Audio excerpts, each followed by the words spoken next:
I bought my own house after everyone betrayed me. Now my sister, ex-wife, and parents are furious I refuse to let them back in. Hey guys. I'm a 34-year-old male, and I never thought I'd be posting on Reddit about this crap, but here we are. I used to have what I thought was a pretty decent life, a decent job as a mechanic at a local garage, a rented house in an okay neighborhood, and a wife, I'll call her Jessica, that I'd been with since college. Nothing fancy, but it was stable, you know? I worked hard, paid the bills on time, and thought I was building something that would last. Jessica and I weren't perfect, but whose relationship is? We had our routines, our inside jokes, our plans for the future, or at least I thought we did. 2 years ago, my life basically exploded when I walked in on my wife Jessica screwing our neighbor in our bed. I'm not even making this up. I came home early from work because I wanted to surprise her for our anniversary. Guess the surprise was on me. I still remember the look on her face when she saw me standing in the doorway. Not even embarrassment, just annoyance that I'd interrupted. That's when I knew our 6-year marriage was actually dead, long before I opened that bedroom door. The next few weeks were a blur of arguments, fake apologies, and me sleeping on my buddy Mike's couch while trying not to completely lose my mind. Jessica kept saying it was just a mistake and how we could work through this, but then I found texts going back months. This wasn't a one-time thing, she'd been cheating pretty much our entire marriage. The divorce was nasty as hell. She tried to take everything, including the car I'd bought before we even met. Her lawyer was this shark in a suit who kept looking at me like I was dirt. Meanwhile, I could barely afford my lawyer, who honestly seemed more interested in his lunch break than my case. But the worst betrayal wasn't even from Jessica. It was from my sister, Amber, a 29-year-old female. We'd always been close, or so I thought. She's a single mom with 2 kids. I'd always helped her out when times were tough, bought school supplies for my niece and nephew, fixed her car countless times, even paid her rent twice when she was between jobs. And how did she repay me? By completely siding with Jessica. Not because she thought I deserved to be cheated on, but because Jessica was buying her stuff, new clothes, taking her out to fancy restaurants, even babysitting so Amber could go on dates. And the cherry on top? Jessica promised to hook her up with this supposed rich friend of the guy she was cheating with. Amber was literally trading her loyalty for the chance at a sugar daddy. You probably drove her to cheat anyway, Amber told me over the phone when I called her, hurt that she was still hanging out with Jessica. Men never understand what women need. That was the moment I realized I was truly on my own. I hung up, blocked her number, and made a decision right then. I was going to rebuild my life if it killed me. So I packed up the few things Jessica's lawyer let me keep and found the cheapest apartment I could. It was basically a shoebox with a bathroom attached. The kind of place where you can cook dinner, watch TV, and use the toilet without getting up from your bed. Yeah. That's small. I remember sitting on that lumpy mattress the first night, wondering how the hell my life had collapsed so fast. Like, 6 months before, I was married, had a decent place to live, thought my sister had my back, and was actually pretty happy.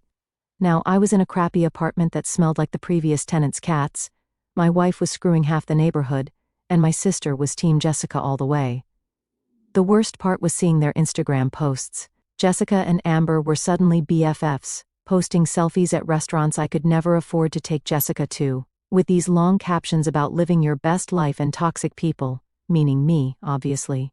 One time they even posted from a weekend trip to the beach that Jessica and I had always talked about taking but never had the money for. Guess she found the money once I wasn't in the picture. My parents weren't much help either. They kept telling me to try to work things out with Jessica because marriage is about compromise. When I told them about catching her literally in bed with another dude, my mom said, "Well, relationships are complicated, honey." Yeah, no kidding, Mom. I think that's what hurt the most. Everyone acting like I was overreacting by being upset that my wife was cheating, like I was the unreasonable one for not wanting to stay with someone who had been lying to my face for years. The breaking point came when I ran into Amber at the grocery store about a month after moving into my shoebox apartment. I was buying ramen and cheap coffee, basically my entire diet at that point, and she was loading up on expensive snacks, the kind of stuff she could never afford before. I tried to avoid her, but she spotted me and came over with this fake, concerned look. "Oh my God, you look terrible," she said, eyeing my cart. "Are you eating enough?" Before I could answer, She launched into this story about how Jessica was doing so much better now and how her new boyfriend, the neighbor she'd been cheating with, was so generous and took them all out to this fancy restaurant last weekend. "You know," she said, leaning in like she was sharing some big secret, "Jessica told me everything about why your marriage failed. You really should have paid more attention to her needs." I just stared at her, not even knowing how to respond to that. My sister, who I'd helped raise after our dad left when she was 12, was standing in front of me, basically saying I deserved to be cheated on. "Jessica's new boy might have a friend you'd like," she added with a smirk. "Someone who can afford better groceries than this." She gestured at my cart. I left my groceries right there in the aisle and walked out. Didn't say a word to her, just turned around and left. That night, I made a plan. I was done feeling sorry for myself, done letting Jessica and Amber make me feel like I was the problem. I was going to rebuild my life from scratch, and I was going to do it so well that they'd choke on their words. My goal was to work my ass off until I could afford a place of my own. A real place, not a depressing shoebox. Something that was mine that no one could take away from me. Revenge would taste sweet in the end. So, my routine went insane, and probably not healthy, but I didn't care. I'd wake up at 5 o'clock in the morning, hit the crappy gym in my apartment building, basically just a treadmill and some dumbbells in a closet, then get to the garage by 6:30. I'd work until 6 or 7 o'clock in the evening, sometimes later if we had emergency repairs. Then I'd grab some cheap takeout, go home, and study until my eyes couldn't stay open anymore. Weekends weren't any better. I picked up side jobs fixing cars for cash, changed oil, replaced brake pads, swapped out alternators. Basic stuff I could do in parking lots with minimal tools. It wasn't exactly legal, but it paid, and I needed every dollar. The manager, I'll call him Rick, started giving me more responsibilities at the shop. First, it was just ordering parts and talking to customers. Then he let me handle the scheduling and some of the hiring. By month 6, I was basically running the place while he supervised, aka played solitaire in the back office. "You know," he told me one day while we were locking up, "I've owned this place for almost 30 years. Never had someone work as hard as you do. What's driving you, kid?" I thought about telling him the whole sad story, the cheating wife, the backstabbing sister, the whole mess, but instead, I just said, "Trying to buy a house." He nodded, like that made perfect sense. Good goal. Nothing better than having your own place, no landlord to answer to, no worrying about rent going up. Smart move. That simple validation meant more to me than he probably realized. In a world where everyone seemed to think I was the bad guy for being upset about being cheated on, having someone just say good job was huge. The funny thing is, even though I was working nonstop, I started feeling better, like the constant activity kept me from sitting around feeling sorry for myself, and seeing actual progress in my bank account every month gave me something to focus on besides how much my life sucked. Don't get me wrong, I still had bad days when I'd see a post from Jessica or Amber and have to resist the urge to throw my phone against the wall. Days when a customer would come in who reminded me of Jessica, and I'd get flashbacks of her cheating. But those days got fewer and farther between as time passed. The online classes were kicking my ass, though. I hadn't been a great student in high school, and trying to learn accounting principles after a 12-hour shift fixing cars was brutal. I failed the first practice exam so bad that my online tutor actually called me to ask if I was okay. But I kept at it, studying during lunch breaks, watching tutorial videos while waiting for parts deliveries, drilling myself with flashcards before bed. Slowly, painfully, I started to get it. And the more I understood, the more I could see how Rick's business could be improved. He was still doing everything old school, paper invoices, no real inventory system, pricing based on gut feeling rather than actual costs. One night, after closing, I showed him a spreadsheet I'd made, analyzing the last 6 months of jobs. I'd broken down which services made the most profit, which customers were repeat business, which suppliers gave us the best deals. It was basic stuff I'd learned in my classes. But Rick looked at me like I'd just performed magic. "Where did you learn to do all this?" he asked, scrolling through my analysis. "Online classes," I said. "Been taking them at night." He gave me this long look, then said something that changed everything. "You know, I've been thinking about selling this place when I retire. Always figured I'd just close up shop, "But you interested in buying me out someday?" I couldn't believe what I was hearing. Own the garage? Actually be my own boss? It seemed impossible. "I don't have that kind of money, Rick," I admitted. He waved his hand dismissively. "We could work something out. A payment plan, you taking over more and more while I phase out. I'd rather sell to someone who gives a damn than some corporation that'll fire everyone and jack up prices." It was the first time in ages that I felt like maybe things might work out, not just getting by, but actually building something, having a future that I controlled. That night, I went home and added another goal to my list, not just buy a house, but buy the garage too. It would take longer, require even more work, but the thought of owning my own business, being completely independent, was too good to pass up. About a year into my non-stop grind, things at the shop were going great. Rick had basically made me the manager, and our business was up 30% since I'd started running things. I was saving every penny that didn't go to rent or food. My social life was non-existent, but I didn't care. I had a plan. Then I started hearing whispers that things weren't so perfect in Jessica and Amberland. The guy Jessica had been cheating with?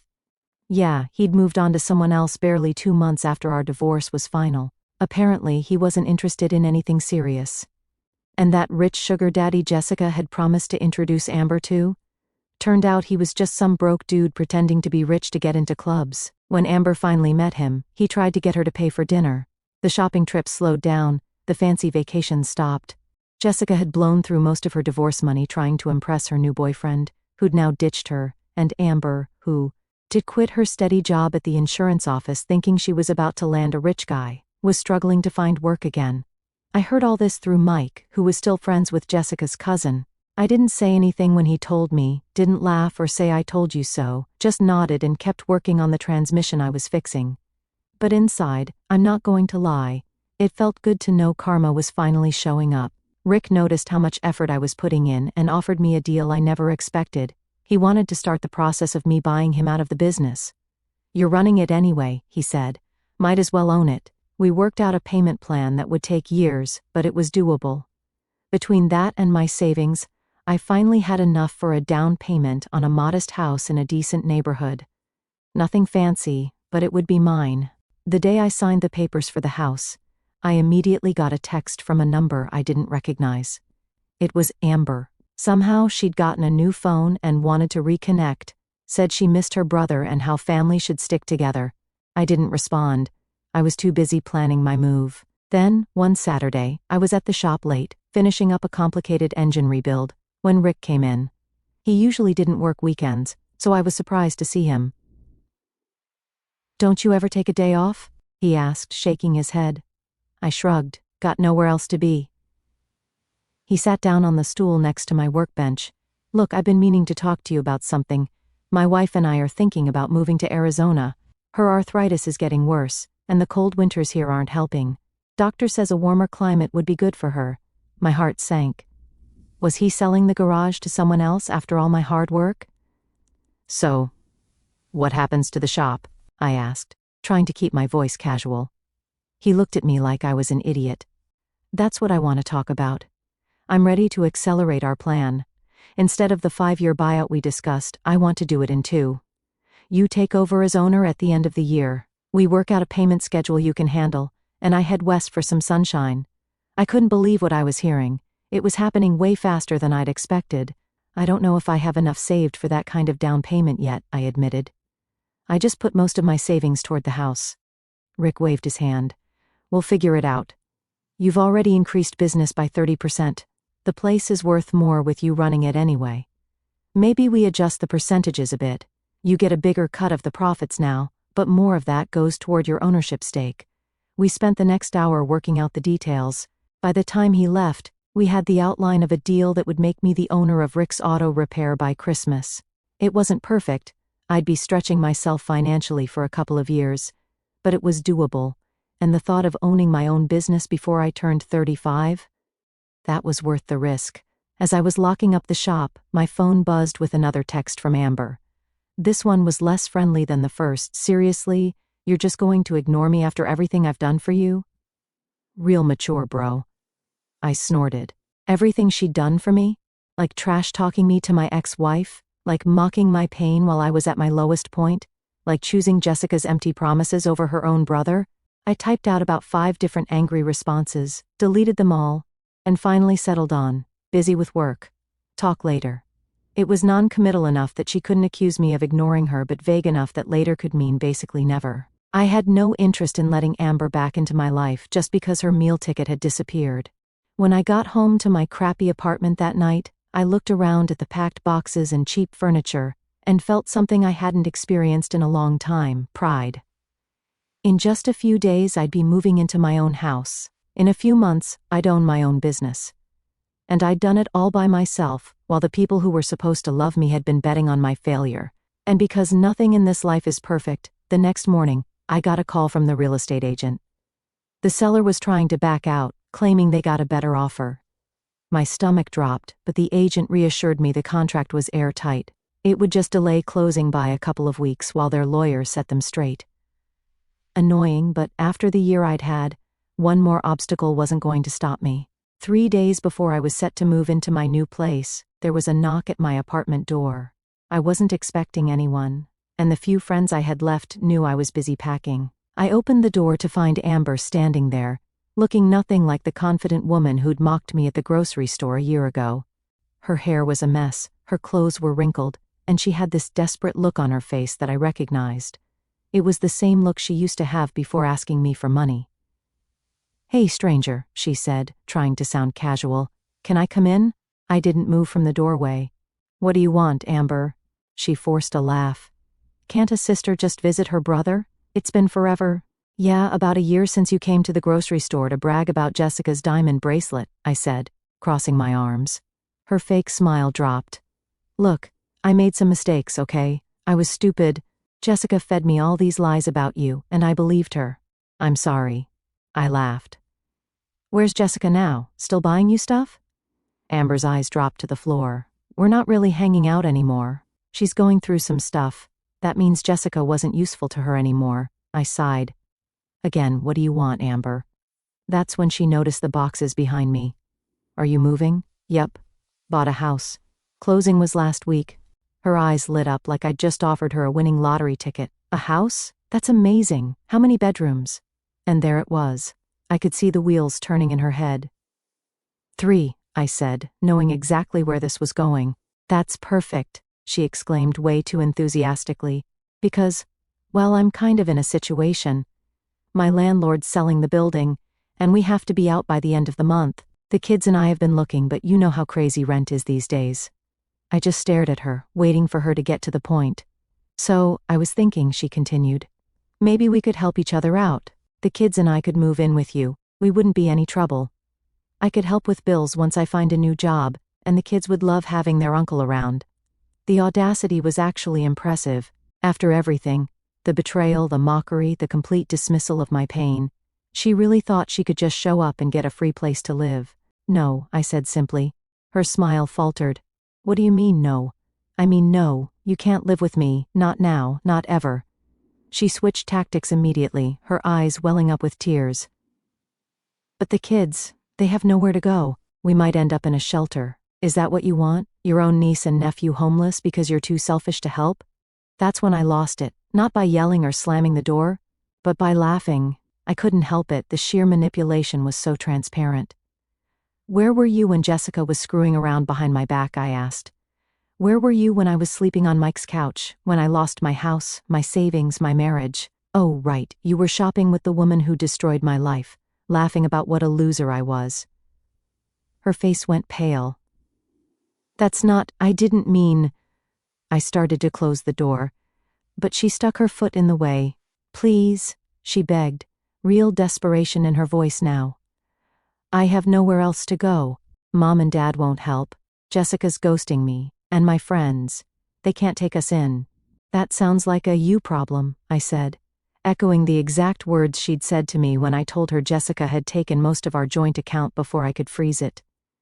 I moved her foot and closed the door. For about 5 minutes, she stood out there, knocking and calling my name. I ignored her completely, going back to packing boxes like she wasn't even there. Eventually, she gave up and left. I thought that would be the end of it. I should have known better. The next day, my phone started blowing up with texts and calls, not just from Amber, but from my parents too. Apparently, Amber had gone straight to them with some sob story about how I was refusing to help her and the kids in their time of need. My mom's voicemail was classic guilt trip material. I raised you better than this. Family helps family. I can't believe you would let your sister and those poor children suffer when you have a whole house to yourself. Never mind that my parents had barely reached out during my divorce. Never mind that they'd suggested I try to work things out with Jessica. Even after I told them about the cheating, never mind that they'd done absolutely nothing to help me when I was the one in crisis. My dad's message was worse, son. I'm disappointed in you. A man takes care of his family. Your sister needs help, and you're in a position to provide it. That's your responsibility as her brother. I hadn't heard from my dad in months, and this was what finally got him to call, telling me I wasn't being man enough because I wouldn't let my backstabbing sister move into the house I'd worked my ass off to buy. I didn't respond to any of them. Instead, I focused on finishing my packing and coordinating with the moving company. I had taken the day off from the garage specifically to get everything ready for the move, and I wasn't going to waste it dealing with family drama. Then came the text that really set me off. It was from Jessica. Yeah, my ex-wife, the woman who cheated on me for most of our marriage. Thought she had the right to weigh in. I know we're not on the best terms, but I'm really worried about Amber and the kids. She says you bought a house with plenty of room but won't help them. That doesn't sound like the man I married. Please reconsider. The hypocrisy was so stunning I had to read it twice. I finally broke my silence with a single reply. The man you married no longer exists. You killed him. Do not contact me again. Then I blocked her number. By that evening, the messages from my family had taken on a more threatening tone.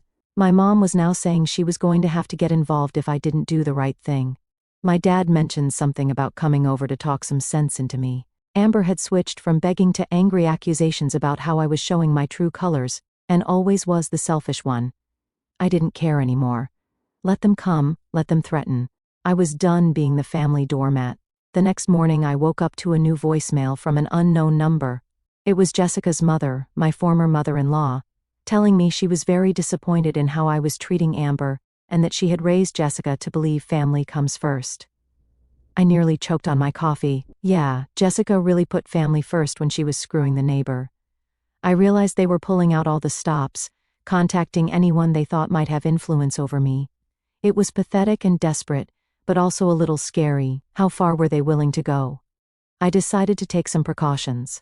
I called the real estate agent and asked if we could move up the closing date, explained that I had some family issues and needed to get into the house as soon as possible. She said she'd try, but no promises. Then I called Rick and explained the situation.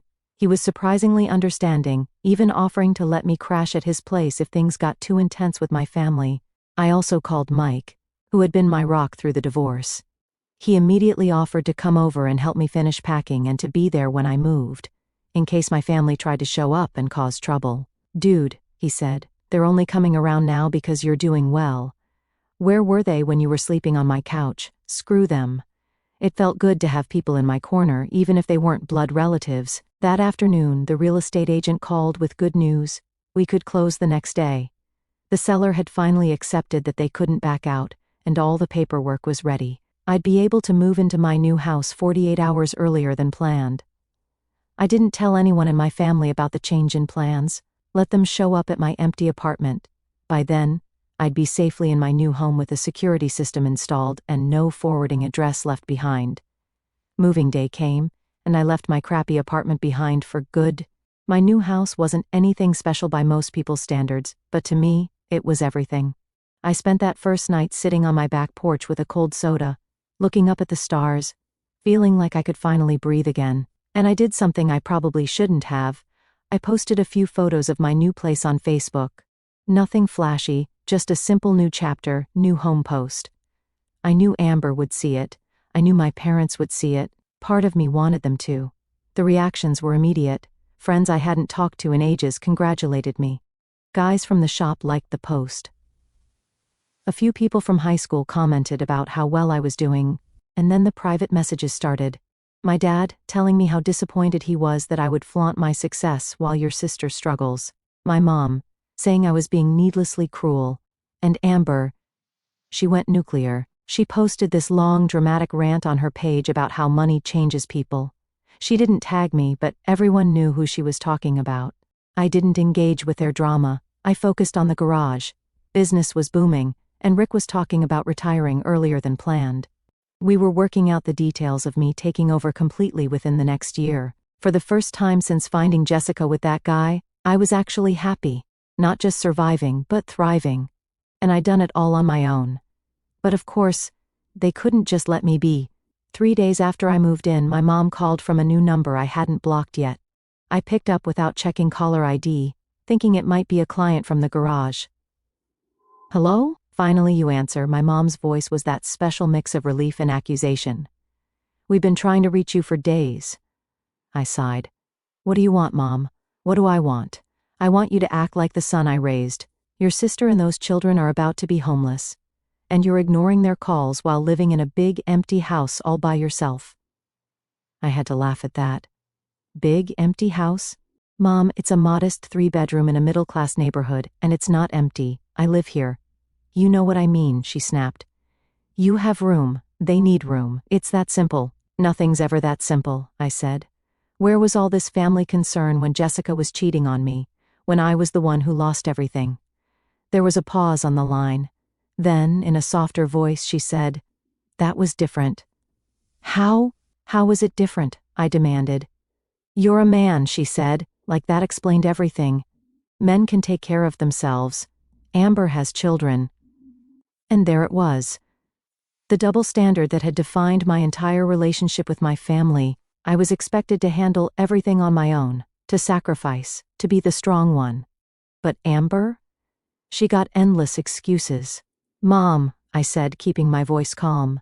"I worked 80-hour weeks for 2 years to afford this house. I took online classes after 12-hour shifts at the garage. I lived in an apartment where the bathroom ceiling leaked when the upstairs neighbor took a shower. I did all that by myself, without help from anyone, especially not my family. So no, Amber can't live with me. She made her choice when she sided with Jessica, and now she can deal with the consequences. She made a mistake," my mom insisted. "People make mistakes." "Yeah, they do," I agreed. "And sometimes those mistakes have consequences that can't be fixed with a simple sorry. This is one of those times. So you'll punish the children too? They didn't do anything wrong." It was a low blow, using my niece and nephew against me. I love those kids, even though I hadn't seen them much since the divorce. But I knew what would happen if I let Amber move in. She'd never leave, and eventually I'd end up supporting all 3 of them while she went back to her old ways. "The kids have grandparents with a 4-bedroom house," I pointed out. "Why aren't they moving in with you and Dad?" Another telling pause. "Your father and I are too old to have children running around. We need our peace and quiet. They wanted to use my house as a dumping ground for Amber's problems, so they wouldn't have to deal with them. Well, I need my peace and quiet too," I said. "After the past 2 years, I've earned it." "This isn't over," my mom warned before hanging up. She was right about that, at least. It wasn't over, not by a long shot. The next day, I came home from work to find Amber's car parked in my driveway. She was sitting on my front porch with her kids, surrounded by suitcases and garbage bags full of clothes. "What the hell is this?" I asked as I got out of my truck. "We got evicted," she said, loud enough for the neighbors to hear. "We have nowhere else to go." The kids looked confused and tired. I felt bad for them, but this level of manipulation made my blood boil. "So you thought you'd just show up at my house with all your stuff without even asking?" I said. "You wouldn't let your own niece and nephew be homeless?" she said defiantly. I took a deep breath. "Amber, this isn't going to work. I'm not letting you guilt me into this. Take the kids to Mom and Dad's." "They won't take us," she admitted.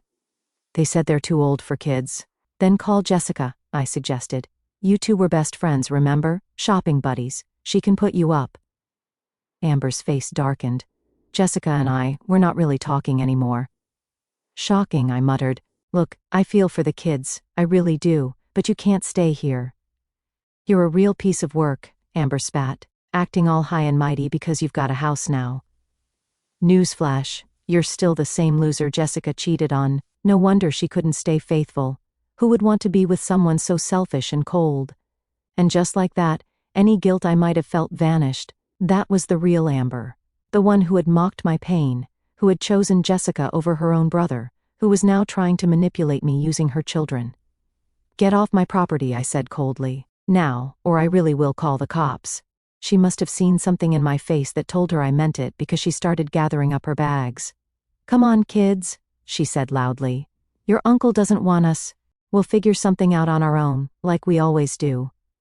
A week after Amber's little stunt on my porch, I thought things would finally settle down. I had my house, my business, my peace. But people like her and Jessica, they don't go down without one last desperate attempt.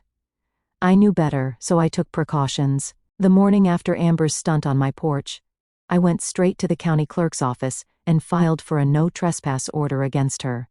The process was easier than I expected. Turns out, when someone shows up with bags and kids trying to force their way into your home, that's actual grounds for concern. The police officer I spoke to said I had enough evidence to enforce it immediately. She also suggested installing cameras in case Amber tried anything again, so that's exactly what I did. By noon, I had security cameras covering every inch of my property, with motion alerts sent straight to my phone. Let Amber try another sob story ambush. I'd have the cops at my doorstep before she could get comfortable. But then Jessica showed up out of nowhere. It was late, close to midnight, and I was just getting home from the garage. My porch light caught the figure sitting on my front steps, arms wrapped around herself. It took me a second, but when she looked up, I recognized her. Jessica. She looked terrible. Nothing like the put-together woman who used to flaunt new jewelry on Instagram while mocking me behind my back. Her hair was a mess, she had bags under her eyes, and she looked smaller somehow, like life had finally knocked her down a few pegs. "Matt," she said, her voice weak. I didn't know where else to go. I laughed at the sheer audacity. "Not my problem," I said, stepping around her to unlock my door. "Please," she said, standing quickly. Just talk to me." I sighed. "Talk about what, Jessica? How you cheated on me for years, how you ran through the divorce money and got dumped, or maybe how you encouraged my sister to turn against me? Pick one." She flinched, but I didn't feel bad, not even a little. "I made mistakes," she whispered, swallowing hard. "I was stupid. I thought—" She stopped, rubbing her arms like she was trying to hold herself together. "I thought I had everything figured out, but I didn't. He left me, Matt." Just like that, one day I woke up and he was gone. Took everything. I lost my job, my apartment. I'm back at my mom's place, and she's threatening to kick me out. "Sounds like karma," I said, stepping inside. She grabbed my arm before I could close the door. "I loved you," she blurted, tears in her eyes. "I know I messed up, but we had something real. Don't you ever miss it?" I stared at her for a long moment, then smiled. "No," I said, and shut the door in her face. I stood there, listening as she cried outside for a minute, before finally giving up and leaving. I didn't feel a damn thing. She was just another person from my past desperate to claw her way back in, but that door was locked, and I was never opening it again. Amber must have found out about Jessica's failed attempt because 2 days later my parents showed up unannounced. I opened the door to see my mom with her arms crossed, my dad already looking pissed. "We need to talk," my mom said, stepping past me into the house like she still had authority over me. I let them in, if only to get it over with. They didn't waste time. "Your sister is in trouble," my dad started. "She needs a place to stay. A good son would help her." "A good son?" I repeated, laughing. "Funny, I don't remember hearing from you when I was the one who needed help." My mom's face hardened. "That was different. You're a man. And I told her to take them to you," I shot back. "But I guess your peace and quiet is more important, huh? You want me to be the responsible one, but only when it benefits you." My dad stood up, voice cold. "You're selfish. You let money change you. You're not the son we raised." That hit, but not in the way they intended. I just nodded. "You're right. I'm not the son you raised. That guy would have let himself be guilted into taking care of a woman who betrayed him. That guy would have kept giving to people who never gave back. That guy would have let his family walk all over him." I looked them both in the eye. "But that guy's gone, and you should probably leave." My mom huffed, grabbing her purse. "You'll regret this." "Doubt it," I said, holding the door open. They left without another word. I closed the door behind them, locked it, and stood there for a second, taking it all in. I wasn't their son anymore. Good. I didn't need to be. I had a house, a business, a future. I built it all from scratch. And as I stood in my own home, with nobody left to drag me down, I realized something. I'd never been freer in my entire life.